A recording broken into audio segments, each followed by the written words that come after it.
Hello ladies and gentlemen, Willie here. I know, more TBC content all aboard the hype train, right? It's still a way off though, to be sure. Oh, and just so you're not wondering, no, it's not confirmed yet. It'll probably be announced at BlizzCon or something, but I think it's a pretty safe bet. Recently, I did a video on 5 changes to the PvE scene as far as raiding goes in TBC, how we move away from world buffs, less consumables, more debuff slots and so on. Go check it out if you want, I will link it below. I did however have some comments saying along the lines of you didn't actually talk about the meta regarding raid compositions, and I thought, yeah, actually, that's a good point. I should probably do that because it's massively different from how things look in Classic. Part of me sort of wanted to leave that out of the other video though, because it's quite an interesting discussion in its own right, and at the end of the day, what you see at the top end in Classic in terms of meta compositions are completely out of reach for 99% of guilds to ever attain. This somewhat also changes in TBC. So to see how the meta changes in terms of raid comps, we need to know what your standard go-to raid should look like for Classic, as well as looking at the top end just for fun. Let's start with how a normal raid setup should look. Alliance first, then Horde. This is the first thing that changes from TBC. Here is our raid sheet. Let's add what we need first. So we want 3 prot warriors and then 2 fury who have some tanking gear, 4 paladins to cover all the blessings, 3 warlocks for all curses,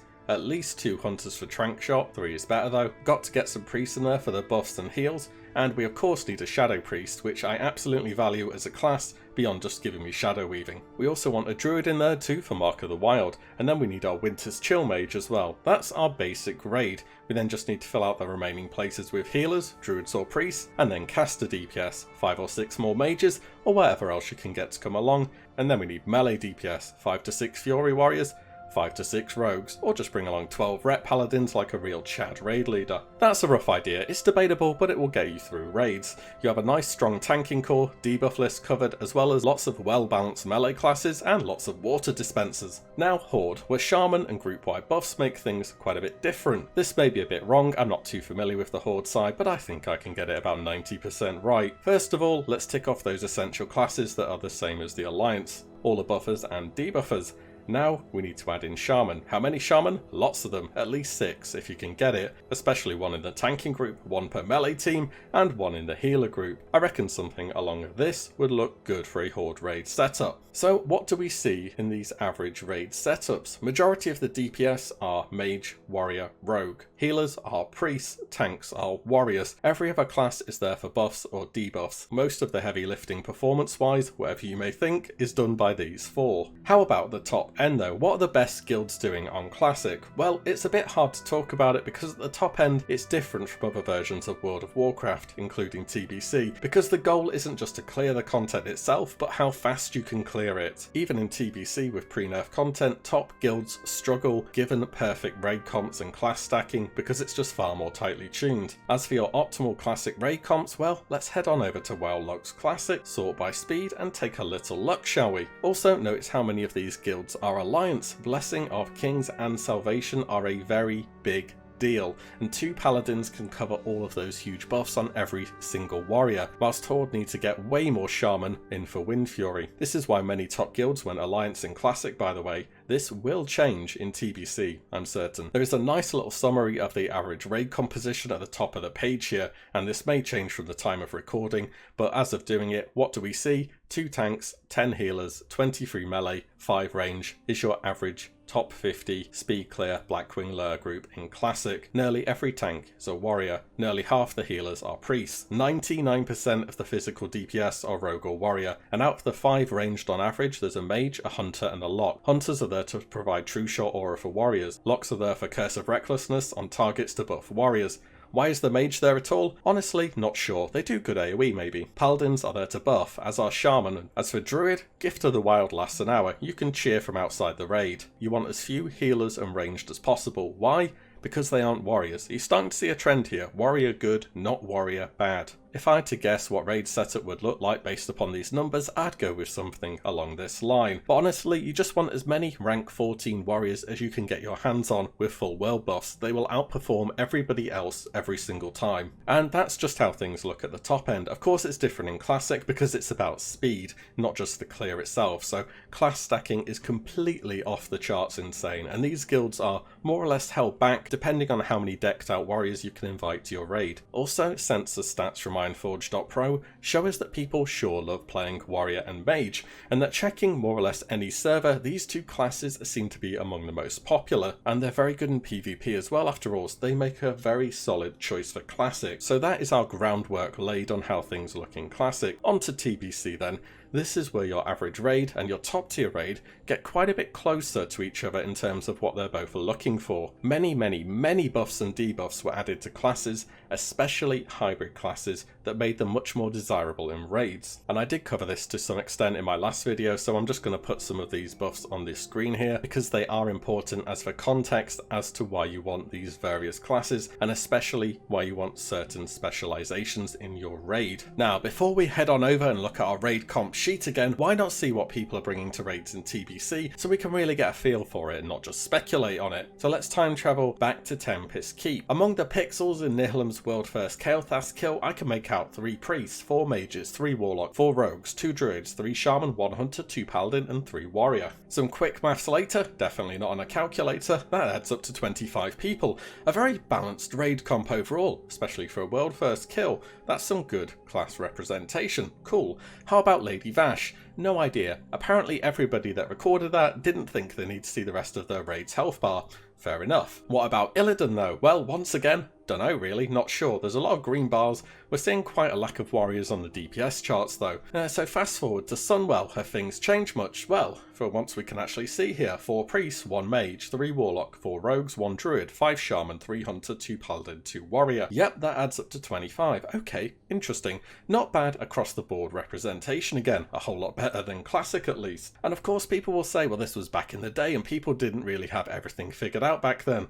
Believe me, they really did, or like at least 95% of it. The bosses in Sunwell were no pushovers, they were insane difficulty wise, and in many ways a lot of the advantages we have today is going into content knowing what is good and knowing what class balance changes are made in advance. Given the choice, do I think that SK Gaming would have taken a different raid comp into Sunwell? I think they would have, yes, but at some point you have to work with what you have, right? As well as dealing with how many rogues you can get warglaves, to be honest. So back in the day, very balanced raid comps I would say. Even at the top 0.1%, every single class is getting a chance to shine. So how about things as they are today? For your average raid comp, we have far more buffs to tick off than we did in Classic, and this means you actively want things like Moonkin, Retribution and Shadow. So that is great news. I mean, you're not going to be topping the DPS meters, but at least people will actively be looking for you to come along. And this of course is just a rough idea. Raid comps are very much up for debate depending on what classes you can get hold of. Also, as we will see later, bringing along every buff class may not always be better than just bringing another class that does a lot of damage. Anyways, onto our raid sheet. First things first, most important to any raid in TBC, 5 shaman. Let's build up our sheet via each group based around the shaman specialization. We want a feral druid and a survival hunter for buffs with one of our enhancement, a balanced druid and warlocks with the elemental, healers and shadow priests with restoration,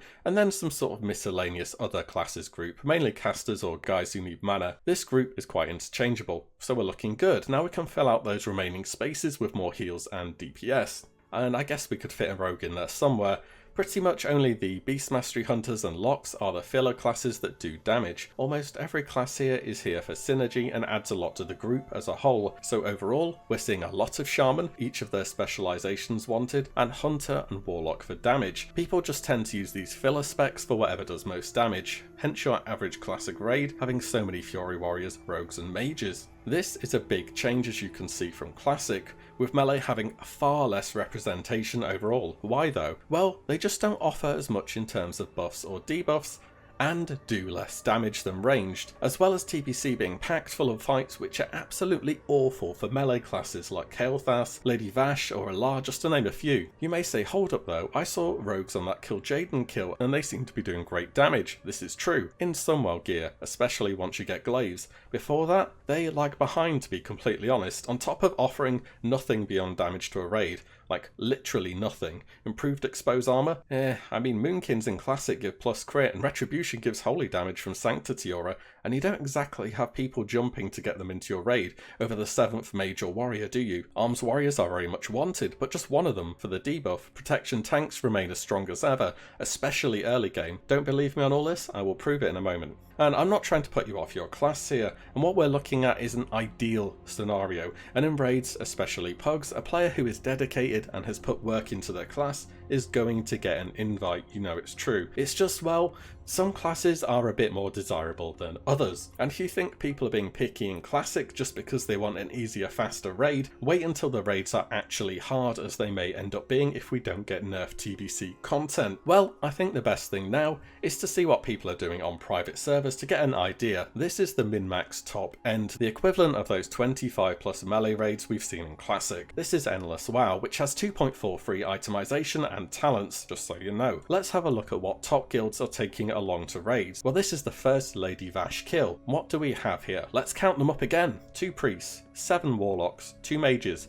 0 rogues, 2 druids, 5 hunters, 5 shaman, 1 warrior, 1 paladin. Well that's a bit of a change. No rogues, 1 warrior, who is protection by the way, 2 mages. Honestly, I expected there to be 1 mage and more paladins, so this looks a bit extreme. Let's check out another group. Here's a group that's down to La, 2 priest, 6 warlock, 2 mage, 2 druid, 0 rogues, 5 shaman, 3 hunter, 2 warrior, 3 paladin, and I'm just going to run over a few more raid comps that have taken down bosses in these 2 raids as I continue on now. I think you can see what I'm saying in terms of the meta change that's moved away from melee to heavily favour ranged DPS, especially hunter and warlock. On top of this, shaman becomes the newest hot commodity come TBC. You want every shaman spec in your raid, usually 1 elemental, 2 enhancement and 2 restoration, but it's totally flexible depending on what buffs your group needs. Melee do scale well in the expansion as it progresses, especially rogues and warriors, who by Sunwell can definitely do better than at the start, and when they can get full uptime on a boss like Brutalis, they can certainly compete. It's just there are so many fights that are bad for melee, or mechanics designed where you need to move out. This, on top of, for the majority of the expansion, performing worse than ranged DPS, gives us a considerable meta shift in how people will look to set up their raids. And as for mages, other ranged DPS just do more damage, and warlocks become the new kings of AoE with Seed of Corruption, on top of mages still having mana issues, at least early on. You absolutely do still want a mage in your raid though, at least for Arcane Intellect and Spell Steal. This is why I was a bit hesitant to do this, because on one hand, I didn't want to make a video basically saying if you're a rogue, you better get started on your alt, but if we get pre-nerf content, well, you know how much people like to min-max and conform to metas these days, don't you? On the other hand, if it's post-nerf then, well, things should be a lot more flexible. Either way, in TBC, the reign of melee is over and ranged DPS take the throne. As a warlock, I approve. As always, I hope you guys enjoyed this video, and I will see you all in the next one. If you like what you see, give the video a like and subscribe, as there's plenty more to come. As always, thank you all so much for watching. Take care. Bye.